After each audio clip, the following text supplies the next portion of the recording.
I am using a ripe mango for this, taking the skin off first. Pretty soft mango. I only need about 5 ounces. I replace 5 ounces of my water with the fresh mango.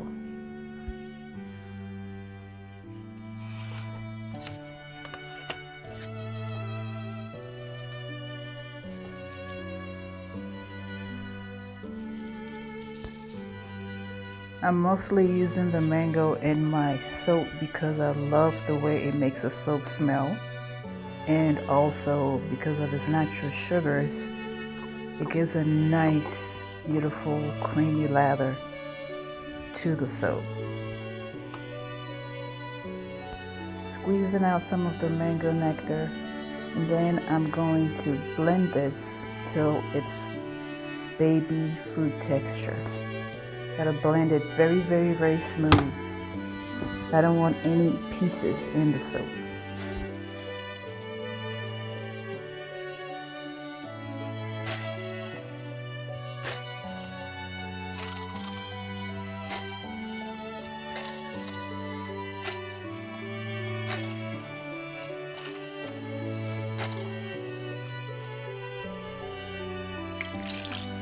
I added some annatto infused oil to my oil to help anchor the mango color. And I'm also adding in some Brazilian yellow clay, and that will also help with the color. The mango color is not going to stay in the soap, it's going to fade. So it has to be anchored.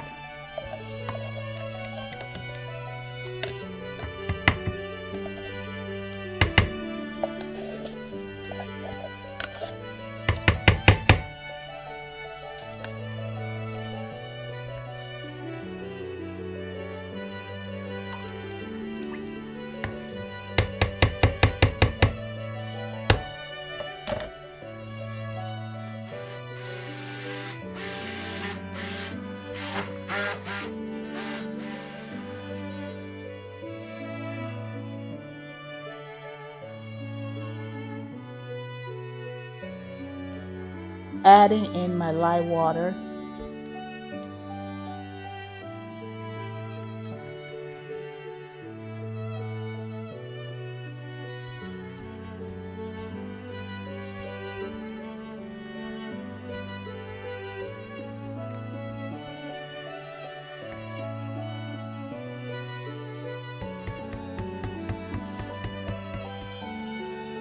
I did a lot of hand mixing with the soap instead of using the blender because of the sugars. I wanted it to be slow moving, also soaked at a low temperature. I am scenting this with lemongrass essential oil and a little touch of lavender. The combination is so beautiful. I usually use about an ounce of essential oils per pound of oils. I wanted to add some turmeric to this portion of the soap to give it a nice orangey color. My intention was a light faint color, and I didn't add enough. So once the turmeric got with the soap, it absorbed the other color.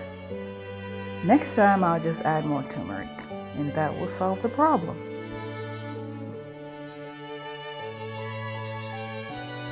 Look down in the description box to read about the advantages of using fruit like mangoes and also spices like turmeric in cold process soap making.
I did not spray the top of my soap with alcohol this time because I wanted the ash to give the soap a contrast, since I realized that the turmeric wasn't going to be enough of a contrast. Sometimes you can use ash in that way on top of the soap.